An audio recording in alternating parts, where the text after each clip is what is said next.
സേനാപതി വേണു അത്തരമൊരു നിലപാട് കോൺഗ്രസ് നേതൃത്വം എടുത്തില്ല. തങ്ങളുടെ പരിമിതികൾ കാരണം വലിയേട്ടൻ മനോഭാവം കോൺഗ്രസ് കാണിച്ചു എന്നുള്ളതാണ് പരാതി. മറ്റൊരു പ്രധാനപ്പെട്ട കാര്യം, മുന്നണിക്ക് ഒരു പൊതുവായ ലക്ഷ്യബോധം വേണം. ഇവിടെ അധികാരത്തിൽ വരും മുമ്പ് ഒരു പൊതു മിനിമം പരിപാടി പോലും രൂപീകരിക്കും മുമ്പ് ഒരു രൂപം ഒരു ഫോം ആകുന്നതിന് മുൻപ് പ്രധാനമന്ത്രി സ്ഥാനാർത്ഥി പ്രധാനമന്ത്രി ആരാകുമെന്നതിനെ ചൊല്ലിയാണ് സഖ്യത്തിൽ തർക്കം. ഇവിടെ നിതീഷ് കുമാറിനെ പ്രധാനമന്ത്രിയാക്കണം JDU ആവശ്യപ്പെടുന്നു. മമതാ ബാനർജിക്ക് മോഹമുണ്ട്. അങ്ങനെ കുറെ അധികം പ്രധാനമന്ത്രി മോഹികളായ മുഖ്യമന്ത്രിമാർ ഉള്ളതാണോ ഈ സഖ്യത്തിന്റെ വിന? രാഹുൽ ഗാന്ധിയെ ഇവരാരും അംഗീകരിക്കാൻ തയ്യാറാകാത്തതും ഈ പശ്ചാത്തലത്തിലാണോ ശ്രീ സേനാപതി വേണു? ഞങ്ങള് ഈ ഇന്ത്യ സഖ്യ രൂപീകരണ സമയത്ത് തന്നെ ഞങ്ങൾ ഒരു കാര്യം പറഞ്ഞു. കോൺഗ്രസ് ഞങ്ങൾ അങ്ങനെ പ്രധാനമന്ത്രി പദത്തിലേക്ക് ഒരു അവകാശവാദം ഉന്നയിച്ചുകൊണ്ടല്ല ഇന്ത്യ സഖ്യം രൂപീകരിച്ചിട്ടുള്ളത്. ഇന്ത്യ സഖ്യം രൂപീകരിക്കുന്നത് ഇവിടെ മുസ്തഫ സൂചിപ്പിച്ചതുപോലെ അത് യോജിക്കാൻ കഴിയുന്ന കക്ഷികളുമായി അതാത് സംസ്ഥാനങ്ങളിൽ യോജിച്ചുകൊണ്ട് ഈ സംഘപരിവാറിന്റെ കടന്നുകയറ്റത്തെ തടയുക എന്നുള്ളത്. ഞാൻ പത്മകുമാർ പറഞ്ഞത് JDU അല്ല എന്താ പറഞ്ഞ INDIA അതൊരു ചാപിള്ളയായി മാറാൻ പോവുകയാണ്.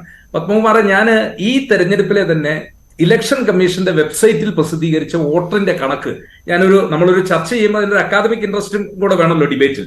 ഞങ്ങൾക്ക് കിട്ടിയിരിക്കുന്ന വോട്ട് ഇലക്ഷൻ കമ്മീഷന്റെ വെബ്സൈറ്റിൽ കിടക്കുന്നത് 4,90,69,462 4,90,69,462 ഇലക്ഷൻ കമ്മീഷന്റെ വെബ്സൈറ്റിലാണ്. BJPക്ക് കിട്ടിയിരിക്കുന്നത് 4,81,29,325.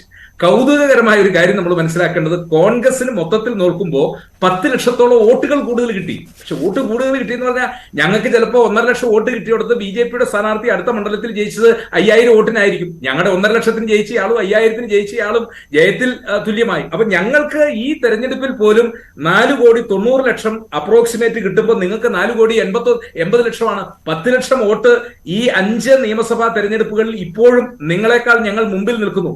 ഞാനിത് ഇലക്ഷൻ കമ്മീഷന്റെ വെബ്സൈറ്റിൽ നിന്ന് എടുത്തിരിക്കുന്ന ഒരു കാര്യമാണ്.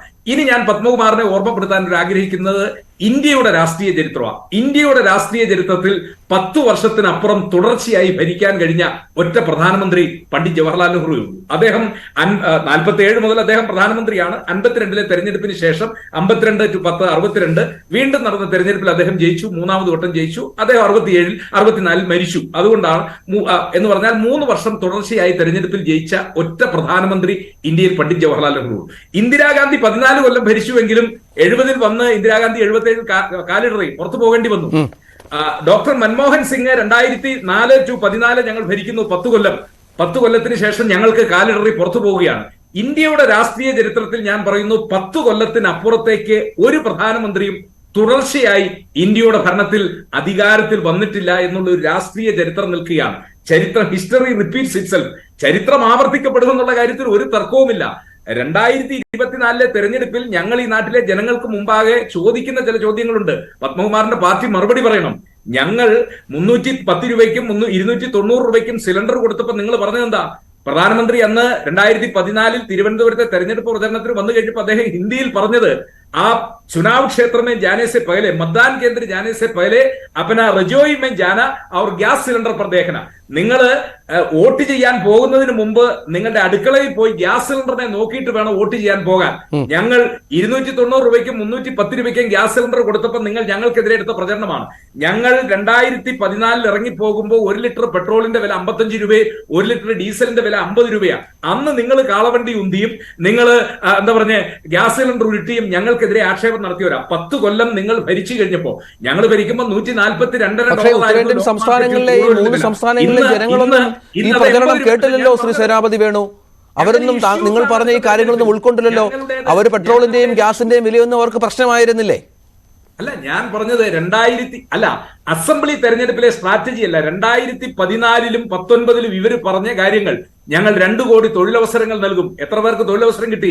ഞങ്ങൾ കാർഷിക ഉൽപ്പന്നങ്ങളുടെ വിലവർദ്ധനവ് 1.5 ഇരട്ടി, അതായത് ഉൽപാദന ചെലവിന്റെ 1.5 ഇരട്ടിയാവും. ഇങ്ങനെ ഒരുപാട് വാഗ്ദാനങ്ങൾ ഈ രാജ്യത്തെ ജനങ്ങൾക്ക് കൊടുത്ത വാഗ്ദാനങ്ങൾ നിൽക്കുകയാണ്. ആ വാഗ്ദാനങ്ങൾ ഒന്നും ഇനി നരേന്ദ്രമോദിക്ക് പറയാനില്ല. അപ്പൊ പിന്നെ ഞങ്ങൾ അയോധ്യയിൽ അമ്പലം പണിയും, ഞങ്ങൾ ഗ്യാൻവ്യാപ്പിൽ അവിടെ കുഴിച്ചുകൊണ്ടിരിക്കുകയാണ്. ശിവലിംഗമാണോ കിട്ടാൻ പോകുന്നത്, അതല്ലെങ്കിൽ വേറെ ഏതെങ്കിലും ആണോ? അപ്പൊ വർഗീയതയെ ഇളക്കി വിട്ടുകൊണ്ട് നിങ്ങൾ ഇന്ത്യയുടെ രാഷ്ട്രീയ സ്ട്രാറ്റജിയെ മാറ്റുവാൻ ശ്രമിക്കുമ്പോൾ, വർഗീയതയല്ല ഇന്ത്യയുടെ പ്രശ്നം, പ്രശ്നം പട്ടിണിയാണ്, ഇന്ത്യയുടെ പ്രശ്നം ദാരിദ്ര്യമാണ്, ഇന്ത്യയുടെ പ്രശ്നം തൊഴിലില്ലായ്മയാണ്, ഇന്ത്യയുടെ പ്രശ്നം വിലക്കയറ്റമാണ് എന്ന് ഇന്ത്യയിലെ ജനങ്ങളോട് പറയാൻ ഞങ്ങൾ ഇന്ത്യ മുന്നണിയിലെ ഘടകകക്ഷി, ഇന്ത്യ മുന്നണിയും മുന്നണിയിലെ കക്ഷികളുമുണ്ട്. പത്മകുമാർ പറഞ്ഞ പോലെ ചാവള്ളയല്ല, നല്ല കെട്ടുറപ്പുള്ള രാഷ്ട്രീയ പാർട്ടികളാണ് അതിലുള്ളത്. അത് JDU ആണെങ്കിൽ ബീഹാറിൽ നോക്കുക, ബംഗാളിൽ മമതാ ബാനർജിയുടെ പാർട്ടി നോക്കുക, തമിഴ്നാട്ടിൽ സ്റ്റാലിന്റെ പാർട്ടി നോക്കുക, ഏത് സംസ്ഥാനങ്ങളിലാണെങ്കിലും ഈ മുന്നണിയിലെ ഘടക കക്ഷികൾ എന്ന് പറയുന്നത് ആ സംസ്ഥാനങ്ങളിലൊക്കെ നിരവധി വർഷങ്ങൾ ഭരണം നടത്തി നല്ല പരിചയവും അതോടൊപ്പം തന്നെ രാഷ്ട്രീയമായ കെട്ടുറപ്പുമുള്ളവരാണ്. ഞങ്ങൾ ആര് പ്രധാനമന്ത്രിയാകണം എന്നുള്ളത് തെരഞ്ഞെടുപ്പിന് ശേഷം അത് അംഗങ്ങൾ അവർ തീരുമാനിക്കട്ടെ ആരാണ് വലിയ കക്ഷി എന്നുള്ളത്. അതല്ല ഇപ്പൊ ഞങ്ങളുടെ മുമ്പിലുള്ള വിഷയം. ഇപ്പൊ ഞങ്ങളുടെ മുമ്പിലുള്ള വിഷയം 10 കൊല്ലത്തെ നരേന്ദ്രമോദിയുടെ ഭരണത്തിൽ ജനങ്ങൾക്കുണ്ടായിരിക്കുന്ന ബുദ്ധിമുട്ട്, പൊതുമേഖലാ സ്ഥാപനങ്ങളെ മുഴുവൻ തകർത്തുകൊണ്ട് വിലക്കയറ്റം സൃഷ്ടിച്ചുകൊണ്ട് ഇവിടെ നോട്ട് നിരോധനം ഉൾപ്പെടെയുള്ള പ്രശ്നങ്ങൾ, അത് 24 തെരഞ്ഞെടുപ്പിൽ അതാണ് ഇന്ത്യയിലുടനീളം ചർച്ച ചെയ്യപ്പെടാൻ പോകുന്നത്. അത് ചർച്ച ചെയ്യുമ്പോൾ ഒരു സംശയവും വേണ്ട, 303-ൽ നിന്ന് പത്മകുമാറെ എണ്ണി വെച്ചോളൂ, താഴോട്ടേ പോകുള്ളൂ. BJP നിങ്ങളുടെ പാർട്ടി 81 രൂപം കൊണ്ട പാർട്ടി 84 തെരഞ്ഞെടുപ്പിൽ നിങ്ങൾക്ക് പാർലമെന്റിൽ 2 അംഗങ്ങൾ ഡോക്ടർ ജംഗാറെഡ്ഡിയും SK പാട്ടീലും. അവിടെ നിന്നാണ് നിങ്ങൾ 303-ൽ എത്താൻ ഈ 40 വർഷം വേണ്ടി വന്നു. 40 വർഷത്തിന് ശേഷം നിങ്ങളോട് ഞങ്ങൾ പറയുന്നു അടുത്ത തെരഞ്ഞെടുപ്പിൽ 303 എന്നുള്ളത് 272-ലും താഴേക്ക് പോകുമെന്നുള്ള കാര്യത്തിൽ ഒരു തർക്കവും വേണ്ട.